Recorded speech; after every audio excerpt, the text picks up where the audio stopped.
Hey everyone, welcome to Fuck, Marry, Kill. This is a brand new podcast from SisterSong, Women of Color Reproductive Justice Collective. And I am here with wonderful content creator and author Blair Imani and Monica Simpson, who is the executive director of SisterSong. Thank you both so much for being here for this. Thank you. Yeah, thanks for having us. And we're gonna be talking about voting today. Let's go. Which is a wildly, imminently important topic that we need to be discussing. So I'm really excited to get both of your perspectives on this topic. So do you want to start by giving us a little introduction about who you are and what your relationship to voting is? Okay. I think my story for voting, I always have to give honor where honor is due, really starts with my grandmother. So I grew up in rural North Carolina, and my grandmother was a poll worker. And she was one of the first people in her community to actually register people to vote in her home, which was my childhood home as well. And so I grew up with this energy of voting and the importance of voting all around me. And so I've carried that through all the work that I've done through all the different social justice movements I've been a part of that has now landed me at my political home, which is in reproductive justice. So when I think about where we are politically in this moment and what is at stake and what is on the ballot, it is obvious that bodily autonomy, but abortion access, that all of the things that are directly connected to the work that we do at SisterSong every day is front and center. So I'm bringing that ancestral energy, but I'm also like in the real time moment of being so energized by this moment that we're in and wanting to make sure that we really push that energy in the ways that we need to. Absolutely. I think that's really what this moment in time is about, is trying to meet that moment, meet that energy. Yeah. And I feel so mobilized for it. And I'm so excited to see so many folks from all different avenues of my life. I also work in reproductive health, but mostly in bodily autonomy advocacy. I now create a show called Smarter in Seconds, where I have made so much civic action education. It brought me to, be able to go to the convention earlier this year, which was really awesome. But really just to talk to people about how important it is not just to look at the top of the ticket, but voting up and down the ballot. I grew up with my dad sitting all of us at the, family, dinner table when we would be time to fill out our little mail-in ballots, especially during the pandemic, looking at the voter guides, making sure that we're making decisions. And we might not always vote the same way, but we're always voting in an informed way. And I think that the most important thing about voting this cycle has been previous conversations have been really dismissive of different populations, that, oh, Black folks don't want to vote because we don't want to do jury duty, a real thing that I was told by a civic action lead at a different organization, and or that young people are just apathetic to vote. This time, I think people are just realizing, let's just make the information available instead of counting people out from the process before it even happens, because we know that gerrymandering will, we know that the electoral system might, but if we can get people mobilized and educated about what voting looks like, how it can look like for them, to make a plan, to get to the polls, or to mail in their ballots, that's going to be more effective, and it has been more effective. We've seen hundreds of thousands of new voters being registered in a way where previously they might have been counted out before anybody even told them, hey, this is how you register to begin with. Totally. Yeah. I love that. I really appreciate the context that you're giving too in regards to voting being part of this political ecosystem. It's not just this 1 month that we talk about voting. It's something that impacts our lives all throughout the year, something that every time we're talking about issues that are impacting our lives, it's going to be on the ballot in one way or another. And so being able to see it as part of this bigger structure that's created. Yes. And so before we get more into voting, I want to hear, we're going to play Fuck, Marry, Kill, right? And so that is the premise of this podcast, is that before every topic that we dive into, we play a relevant game of Fuck, Marry, Kill. I know I've gotten to play with you before. Blair, have you played Fuck, Marry, Kill before? I don't even think I've played that in my life before. Really? So it'll be a first time for everything. Wait, that's genuine. That's shocking to me, I'll be honest. Okay, I'm honored. But do you know the premise? Yes, I do, yeah. Okay, great. Fuck, Marry, Kill. Joe Biden dropping out of the presidential election. When a thoughty bar holds an election watch party, and is Kamala a brat? I have a question first. What is brat? What is brat? Oh, we can get smarter in seconds about brat. Oh my gosh, because I have no idea what that is. Ooh, I'm here for you. Okay. So brat is not just the name of an album by Charlie XCX. Okay. It's also kind of this movement, and it's been kind of very much coded. It's a lime green with this, I think, Arial font. Graphic designers, don't come after me. But it's basically this very simple, album cover, lime green with black text, but it also represents how over-engineered so many campaigns have become, so many messages have been, so many album rollouts have been, where it just, people are tired of the industry plans. And so it's, a push away from that, but it's also, the music itself is very much about not necessarily making the best decisions for yourself, but living in the moment, having a good time, but then ultimately finding who you are throughout that. It has been this phenomenon, particularly within Gen Z, even though I don't believe the artist herself is part of Gen Z, but that's okay. Sometimes we mix and mingle. And the, Kamala's campaign has completely, latched onto it, along with memes and meme culture. And I think that's also something really important is to say, like, regardless of the campaign, looking at where the young people are getting their information, delivering it to them, figuring out what the young people want to see culturally, getting into that, and then, messaging it in a way where you can turn out votes. So Brat is, I don't know, a phenomenon, but it's also like, I don't know, it's just very much a sign of the times. I don't know what I could compare it to, but I'm sure there's been like moments and eras that we could like draw parallels. So okay, smarter in seconds. That was really that was so good. That was so much better. I was gonna be like, lime green album, like, but yeah, it's like kind of, it's so much more than just the music. It's like this value stance that's been placed on it too. Yeah, like Kamala being Brat has just been this opportunity for young people to kind of speak our language and speak the way that we speak to each other, and then bring that into the political world. So it's really cool. I'll be honest, I'm a little sick of Brat summer.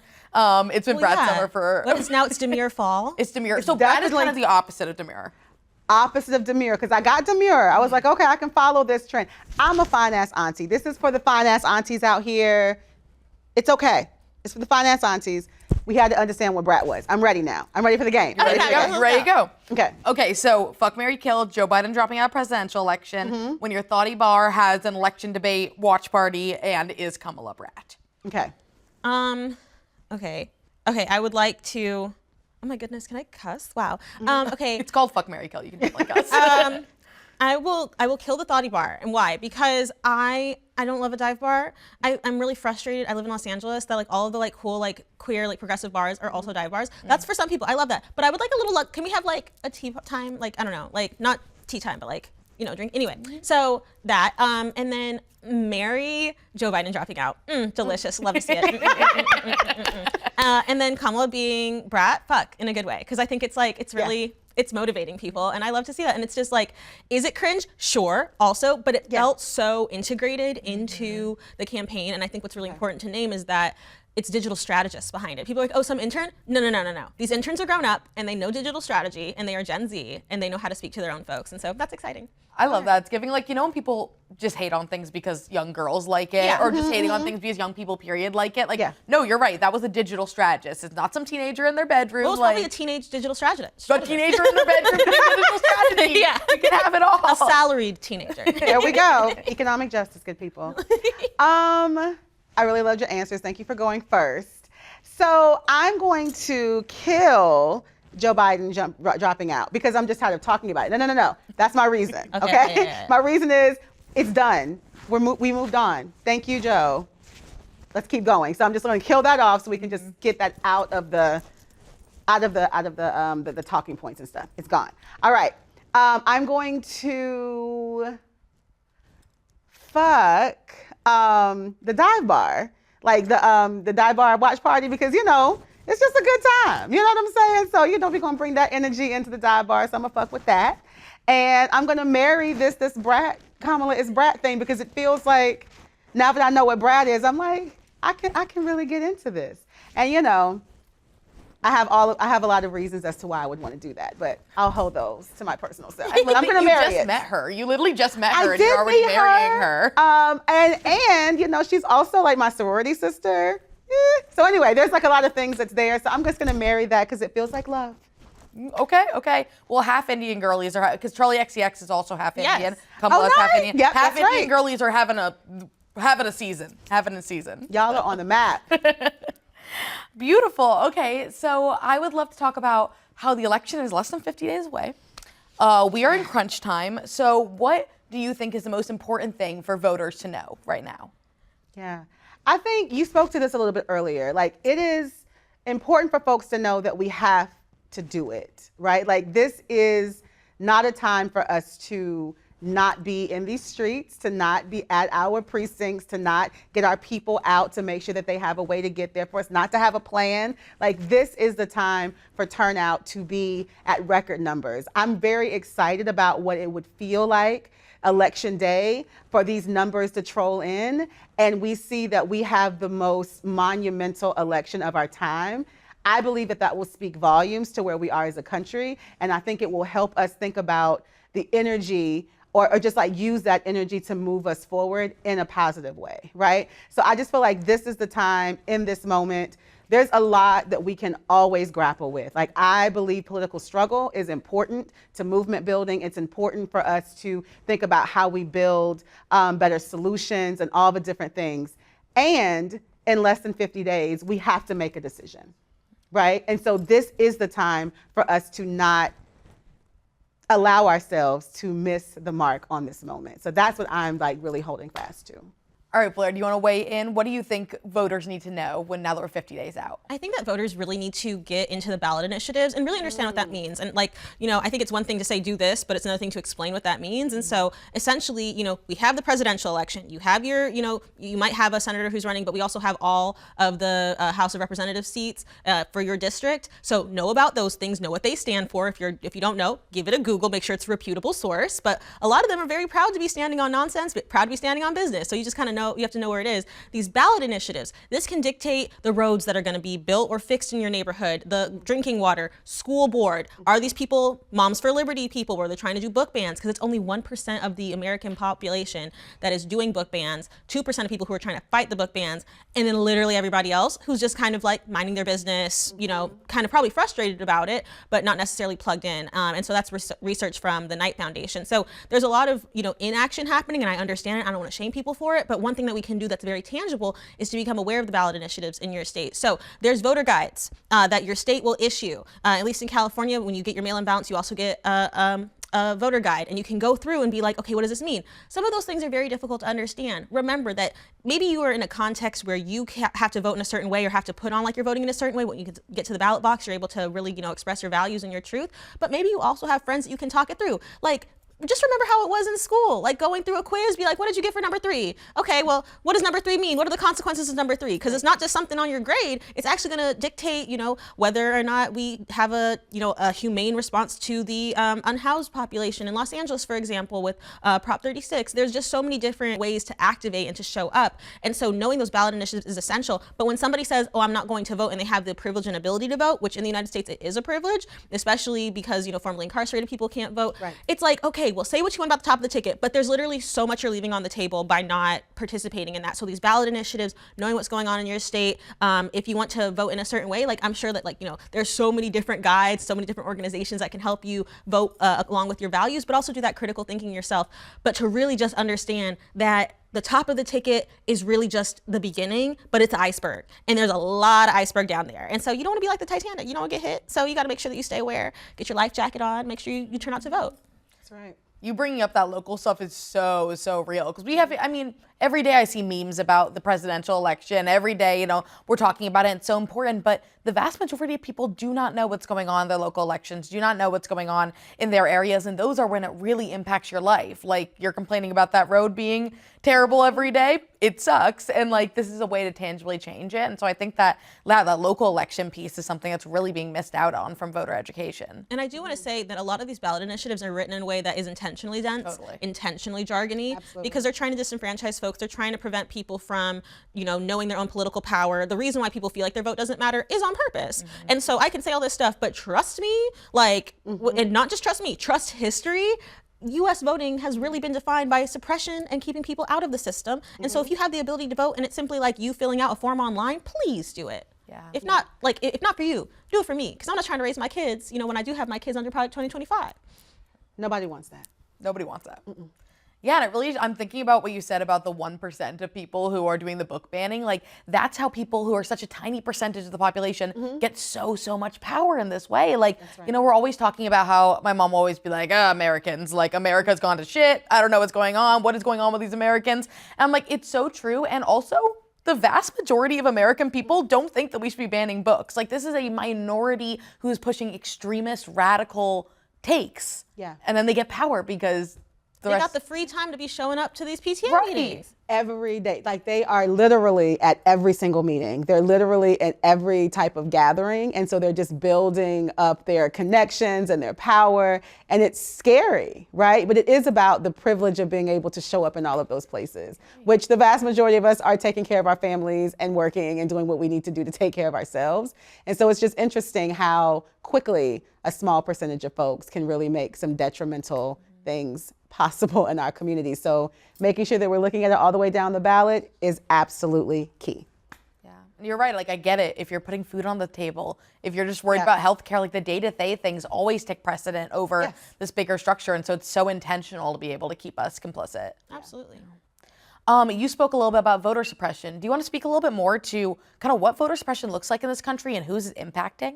I mean, voter suppression can look like so many different things. One thing that we have in the United States is we don't get time off. Some states require employers to give time off to their workers, but that's not something that's like federally mandated. It's not, certainly not paid time off. And so looking at how voter suppression can happen, it could be like, okay, well, if I don't do this work, I can't go to the polls, or a polling place that's only open from like noon to 2 o'clock. And so something that you can do, you talked about your grandmother being a poll worker. That's an essential part of the fabric of this electoral process. Being a poll worker means that you're greeting people at the door, helping them, check their IDs, helping them read the voter guides, not influencing their vote. That is completely unacceptable. That's also voter suppression, and also not being intimidated to do those things. And you can't wear like specific political signage when you're doing it. And so it's really about making sure that people can cast their ballots. So I did a big push with Power the Polls to make sure that my audience, my smarties as I call them, were able to become poll workers in their neck of the woods. And it's really very simple. Like if you are maybe bilingual, if you're tech literate, if you know how to send an email on a laptop, you are overqualified. Please show up to do that. And it's paid in most contexts, and you only have to be 16 or 17 to do it. Yeah. So there's a lot of ways to fight against it.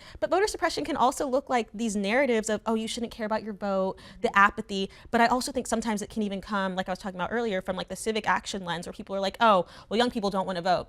Okay, well, how about we just assume that they just don't know how, and we'll give them that information. So there's a whole kaleidoscope of voter suppression, which I know you know all too well. I mean, voter suppression it's so insidious, right? Like the way that they like really work this out. When we think about gerrymandering, when we think about, putting laws on the books at our state legislatures that say that, voter ID laws, like all of these are very specific ways, in particular here in the South, that we have seen voter suppression show up, right? Gerrymandering is when they start to cut the lines in your state to look a different kind of way, to move more people to one side or another side, to give more power to how folks are being able to vote and like who then gets those seats in those places. So it's very, very interesting. And then, a couple of years ago, and we've seen this like happen so much throughout the South, these voter ID laws, right? Like putting that at our state legislatures, and us not, again, because we're not always paying attention to not just the top of the ballot, but how everything is working at the state level. These laws are put in place, which is making it difficult for folks,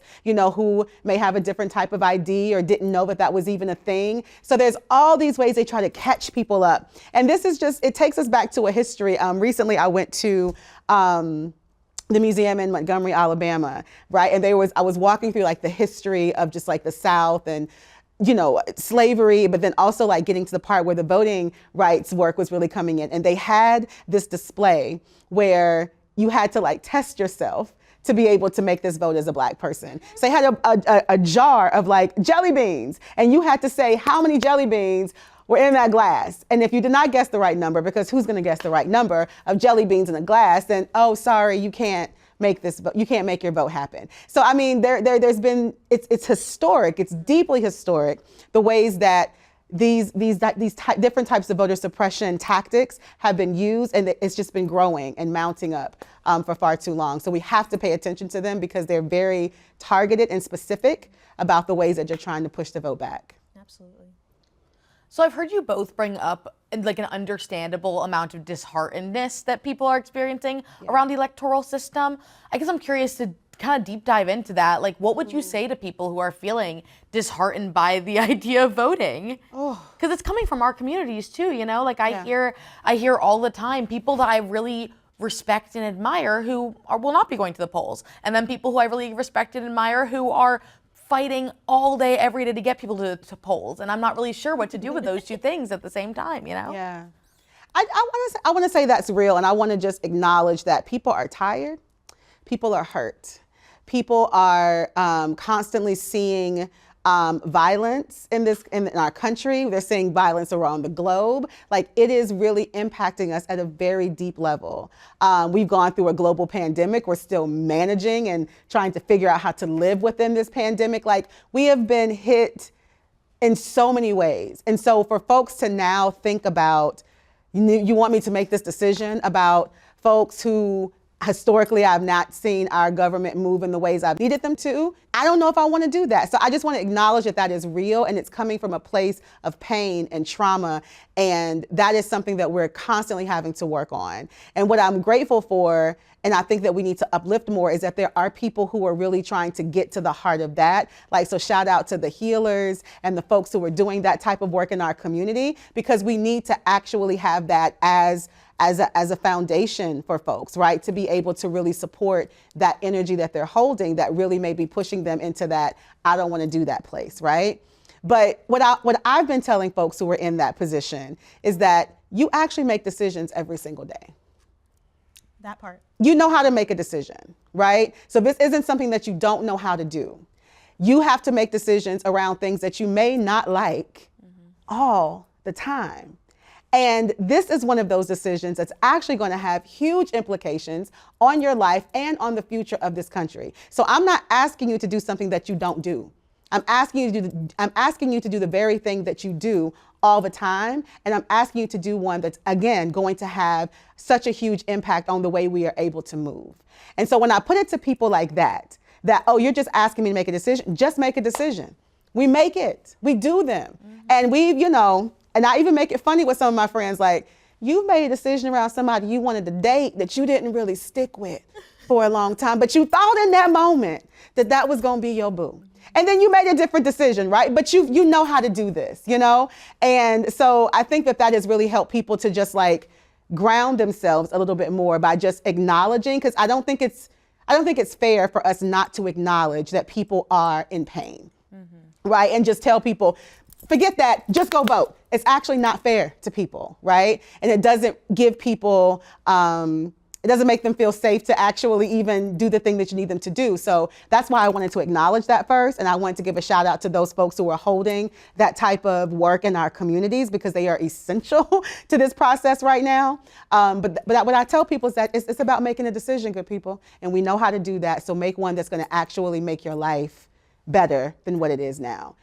And when you make that decision, it ain't over. You think that you still got to do the work. You know what I'm saying? Like, and that's how it is in any part of our life. So I tell people I'm going to make the decision that feels right for me, and I'm going to continue to fill the gap by doing the work that is most important to me to make sure that I hold those people accountable. Right. Yeah, because no decision's perfect, right? Like I have never met a politician that I feel like, wow, those align with all my values. No. I feel seen. I feel represented. No, that's not happening. But what can happen is this person represents me better than the other person or differently than the other person. And so I'm going to make a harm reduction decision. I think that I don't know, framing it like that has really helped me in that way of just being able to be like, I'm not going to be able to pick the person who perfectly aligns with all my values, but I can do a harm reduction process, and I can make the world a slightly less terrifying place to live in for myself and for the people around me.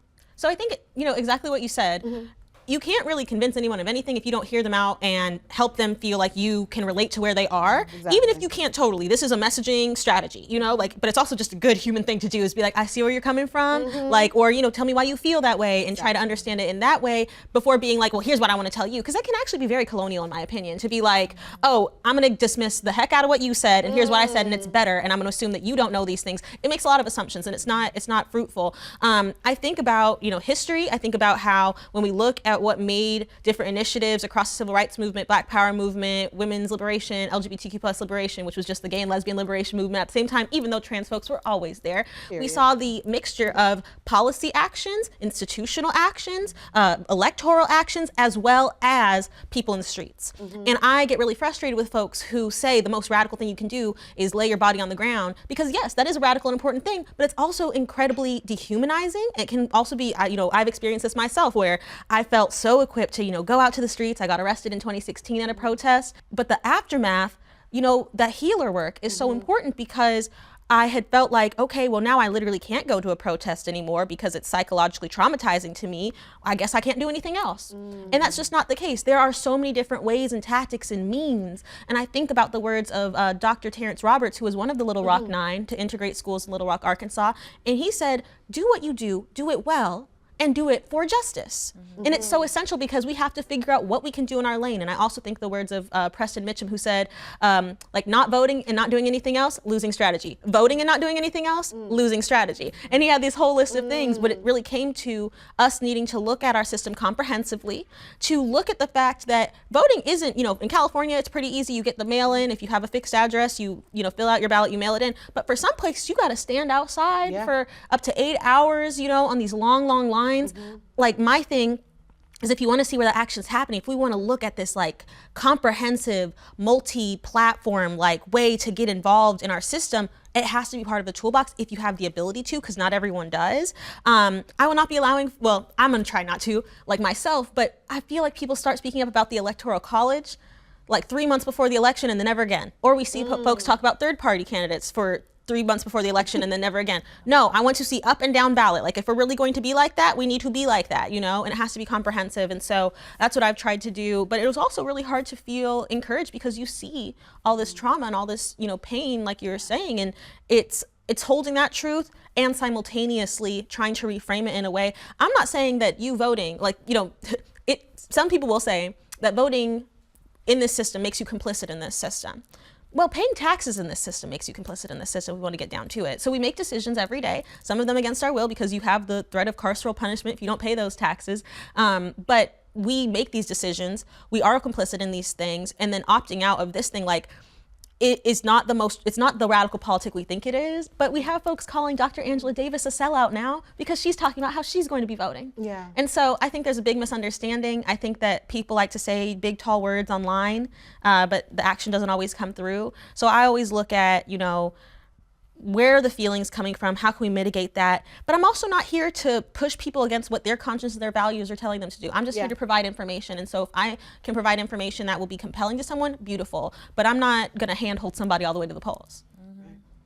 I really appreciate that framework. The way that you're talking about it as a tool in your toolbox is so helpful to just kind of address it as one of the many things that we can do, because liberation and justice is a giant puzzle, and everyone has a role in it, and that role can be making sandwiches. Like, I think that, like, yeah, there's this idea that you have to be in the streets, like, body down, but, like, those people need to eat. So make a sandwich. Like, those people need a ride to the poll. Like, there's just so many different ways to be involved. And it makes me think also about my role before I came to SisterSong. I was working with students who were involved in the juvenile justice system, which was really beautiful. And I loved what I did. And also, it kind of felt like I was working in, like, survival, because a lot of it was about how teaching them how to talk in an interview, how to dress for an interview to be able to get into a field that will be able to pay better, which is a wonderful thing and did change a lot of lives. At the same time, in a lot of ways, we were teaching them how to talk and present as white as possible, or as, like, most conditioned, most well put up in this version of themselves that will get hired. And so, like, that didn't feel good sometimes, and also how many lives are better because of it. And so I think a lot about, like, that grapple, that push and pull between, like, the survival work and this liberation work, this justice work. And I think that voting is just one more piece of that puzzle, where it's not gonna fix system. It's not going to explode everything. It's not this radical act that is movement creating, but it does do something, and it is relevant, and it does change people's lives in that moment. Survival work is important too. So even in voicing that, it makes me, you know, reminded of the fact that if we're going to talk about these systems, yes, systems are made up of people. Yes, people can be complicit in systems. But if we are talking about a marginalized person who is trying to survive a system and teach other marginalized people how to navigate a supremacist system, where we know that if you have a white sounding name, you will get callbacks on your resume. That has been found. Harvard studies, Cambridge studies, they know this to be true. So you're helping folks to navigate this system, and then somehow there's this guilt of being complicit in the system. It's not a system you created. And so I think it's that dual role, that double consciousness, as it were, you know, to be able to, like, be cognizant of how we survive a system while also saying this is a bullshit system that shouldn't exist, that I didn't create. And it's like, well, how do I get to these places and do these things where I can dismantle that? Does it look like, you know, having an incredible podcast that is very, you know, intellectual, but it's still called Fuck, Marry, Kill, because we want to make it accessible to the people. We still want to do the thing while we're talking about it. And so I think so many folks feel, and honestly, I think it's this very supremacist idea, white supremacist idea, that either you do this or you don't do that. If you are an activist, you're a martyr, which means that you don't got any nice clothes, that you only eat the bare minimum of what you need to eat to survive. Instead of like, no, if I want to have like a nice dinner, I can make sure that the workers there are being paid ethically, that they're sourced ethically, that we can do these things in an ethical manner. Yeah. But the whole, burn it all down, well, I think that we need folks with that liberation politic as well. I think we need folks who are looking at how to make people's tomorrows better today. And I also think about comment number 1 by Gil Scott Heron about how, I want a good home and a wife and children and some food to feed them every night. Yeah. And you want me to overthrow what? Yeah. And so in our liberation politic, we can't leave behind the people who are most harmed by the system. We have to figure out a way how to navigate it while also trying to heal it. And so when I talk about that, it's like, oh, well, reform versus abolition. But I think we have to be able to have those conversations. But one thing that we can't do is make those conversations so inaccessible that people don't even know where they lie within the framework. That's exactly, and pit people against each other, depending on what side they land on. And I think that is a culture that we're up against now. And where it's like, how down are you? Right? And if you're not as down as we feel like the most down person should be, then you're an op or you're not on our side. And I think that is so counterproductive to liberation work. I think it's so counterproductive to that. And I think that what I had when I've studied, all these different movements and how these movements have created the different changes that they had and also the challenges that they had, right? What was at the root of all of that is that at some point they all had to come to the table together, right? And recognize where their strengths were, identify where they were, having those challenges, and decide like, what is more important here? Are we going to fight each other about where, you may like this and I may like that? Or are we actually going to put all of our energy towards the thing that's going to move us all further towards liberation? And I think that is what we have to really focus people in on. And I think the way that you were just laying that out around just like, there's so many different ways that you can do this work and be in this work. And I want all of those ways to feel good for people and for them to feel honored in whichever way works for them and not feel a way because it may not be a way that somebody else is doing it. And that's so true. Like I remember in 2020, I started, Smarter in Seconds, which is teaching people about different social issues. And, well, at the time it was like 15 seconds or less. Now, thank goodness, it's 90 seconds, but still in little bitty times. And people were like, well, what are you really doing for the movement? And I was just like, well, here's the picture of me getting arrested since that seems to be the only way you respect folks. Listen. And let me tell you how traumatic it was and how when we did sue the police last year and won, like it was this thing of, okay, well, we want to feel honored and held. That was some of the most traumatizing work of my life. Yeah. I had to be sedated damn near the entire trial. Yeah. And so it's like, I'm going to try it. What works for me is being this like Miss Frizzle meets LeVar Burton on the internet. And it works for me. It's so good. And I get to dress like this. I get to wear, purple eyeshadow and purple lipstick and purple earrings and I get to do it, Yeah. And it makes me still feel so much safer in my mind and in my body. But I still feel that people are being pushed towards this very traumatic way of surviving these systems. And it really troubles me because it's like, who is that serving? It's serving the system. 100%. Because that's actually what the system wants us to do. The system wants us to get burnt out by 25 and fall in line and get a corporate job and never speak of radicalization or movements again. And but it's like, it's not what's worked. No. It's not beneficial. No. And so, I literally I was like, so somebody's telling you not to do this or to do this. If somebody's telling you that there's only one way towards liberation, that's the real op. Listen, say that. And who gets hurt the most? Like when we choose to not show up for the little guy, like it's like the most marginalized people are the ones who get hurt the most when we decide not to show up because we're trying to be woker than the next person. Yeah.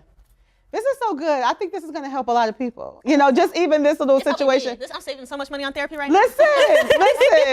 And it's also helping me because I feel like, as an auntie now, because I've been in this social justice work for over 20 years, right? And I started as that very loud, rambunctious, throw myself in the street, throw myself into whatever kind of person, right? And I love those years. They were incredible. Now that I'm in my 40s, I feel the impact of what those years have had on my body, one, and I now know that my position and my place in the movement is different. And I've had to grieve, actually, those old parts of myself because, there is a part of me that still wants to, and I feel like I want to hold on to that.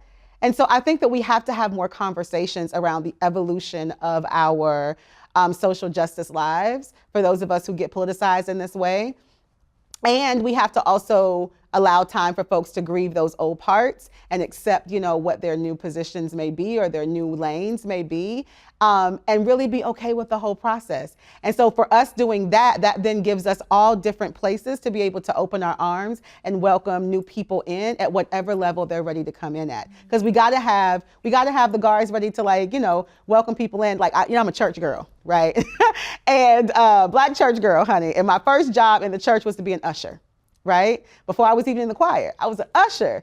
And so I remember that being such an important role to be on guard, to be standing there to welcome these folks into this space. And so we got to make sure that we have strong soldiers at every front, whether you want to be in the streets, we got the people ready to welcome you there. You want to come in and say that I am a good content creator, I know how to create some beautiful things, then we got strong soldiers ready and open for you there. We got to make sure we give people all the different entry points and not try to make one of those entry points better than the other. It's so true. And I think I've had that same mourning process. I went to the Gender Liberation March recently. Yeah. I was so emotionally there dysregulated. Oh my goodness. I don't know how we missed each other, but there were a lot of folks there, which was beautiful. There were a lot of people there, yeah. But I was so emotionally dysregulated that somebody who follows me online came and gave me a fidget toy. They're like, "Are you all right?" And I was like, "Nope, thank you for this," know? But I was so activated. And I feel like I can't even go to a march where they got a permit.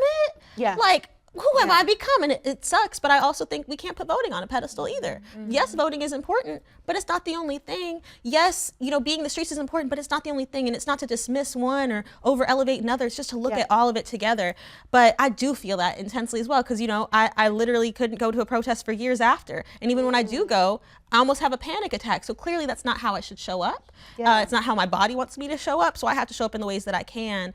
And I think everyone does. And empowering people to learn that about themselves is also a beautiful process. It is. Because it helps us live in the world that we want to create. Yeah. Yeah, I just think what you're saying too about having opportunities to have people jump in all different outcomes too is also so relevant to reproductive justice, just how many different entrance points there are to RJ. I think about, you can talk to somebody and maybe they're not ready for the abortion conversation yet. Maybe that word scares them. Yeah. Okay, there's other ways in. Let's talk about maternal health. Let's talk about, do you care about the maternal mortality rate? Okay, that's your entrance. Do you care about police brutality? Okay, that's your entrance. There's just so many different opportunities to get involved in reproductive justice. And then once you find your home there, then you can branch out into all the different amazing ways that reproductive justice can impact our lives. Yes. But having those multiple entrance points just gives us opportunities to connect with so many more people. Absolutely.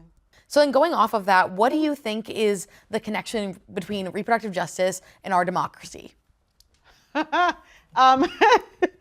are, it's just I don't know, what's the word? I think everything is the best word. They are inextricably linked to each other. You can't talk about democracy in this country and not talk about reproductive justice. You can't separate them from each other. Us being able to make our own decisions about our bodies, our families, therefore for me, our futures, is directly linked to who is in office, who is holding power, who we are allowing to help us move through policies and things that are going to be able to directly connect to us making those decisions about our bodies and families and futures.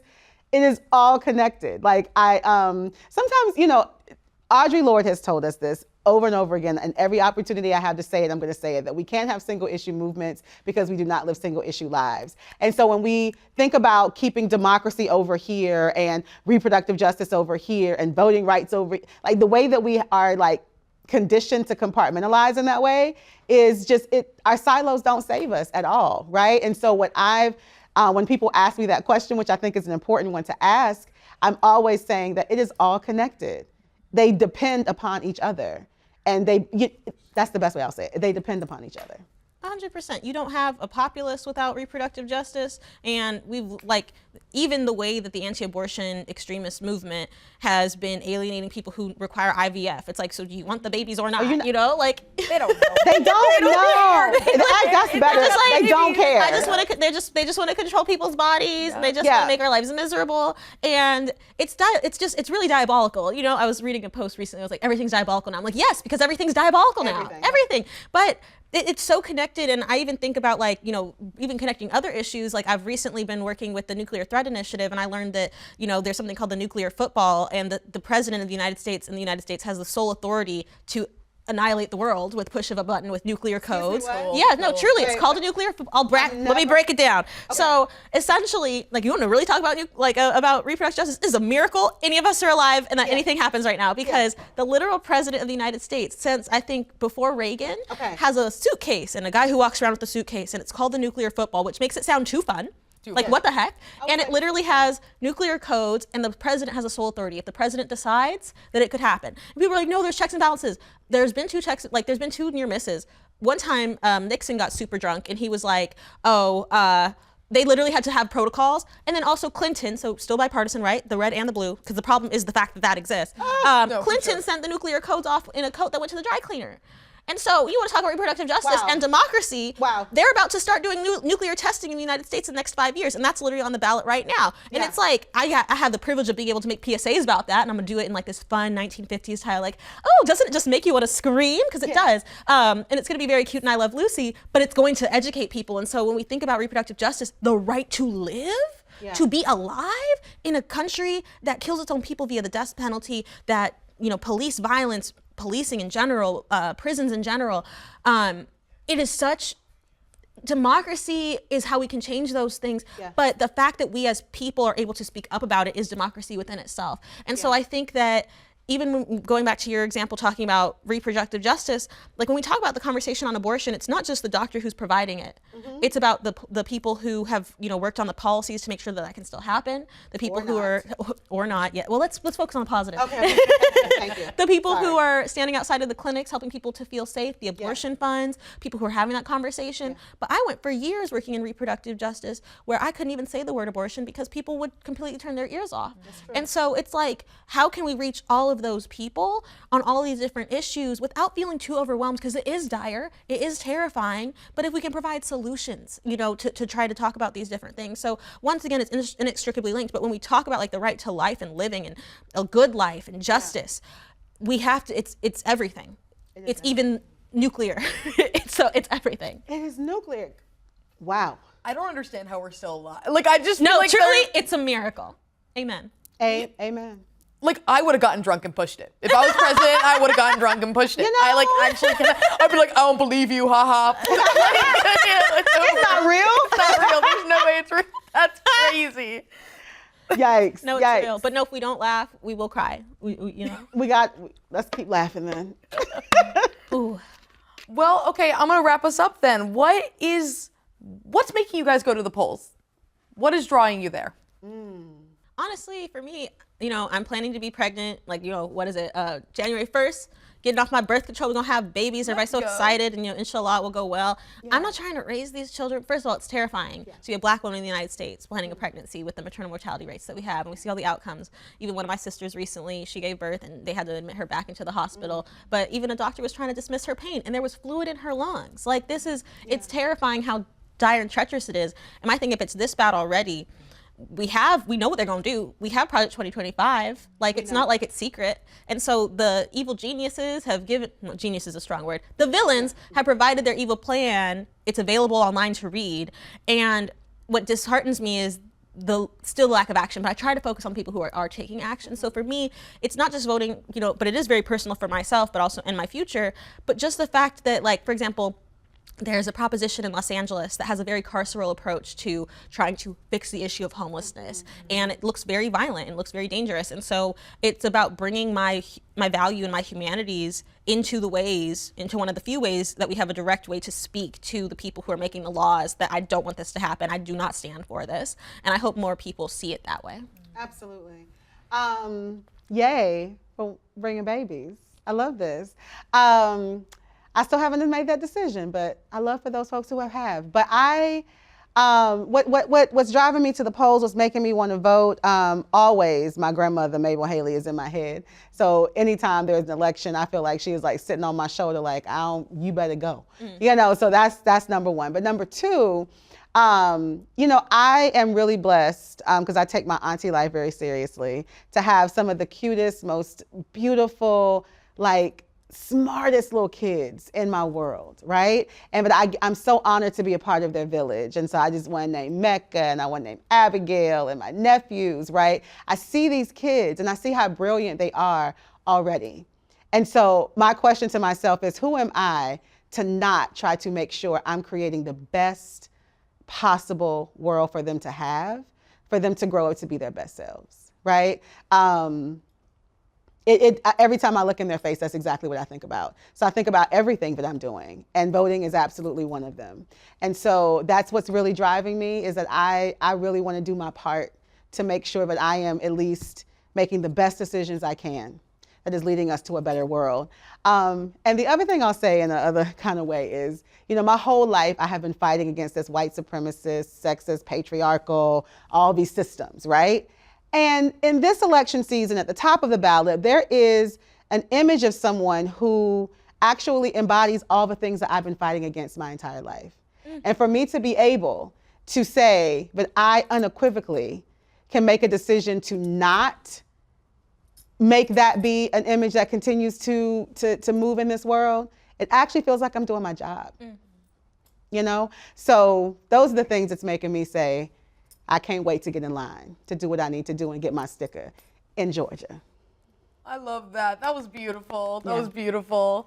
Oh, I wasn't gonna vote, but now y'all convinced me. Just kidding. Just kidding. I'm gonna vote. I'm gonna I vote. can finally go to sleep now. I'm doing it for the sticker. No sleep till November. Oh, well, thank y'all so much for having this conversation. I really think this had an impact on the world and on the voting scene in America. I feel better. Me too. Me too. Thank you, Simran. We'll see you guys at the polls. See you there.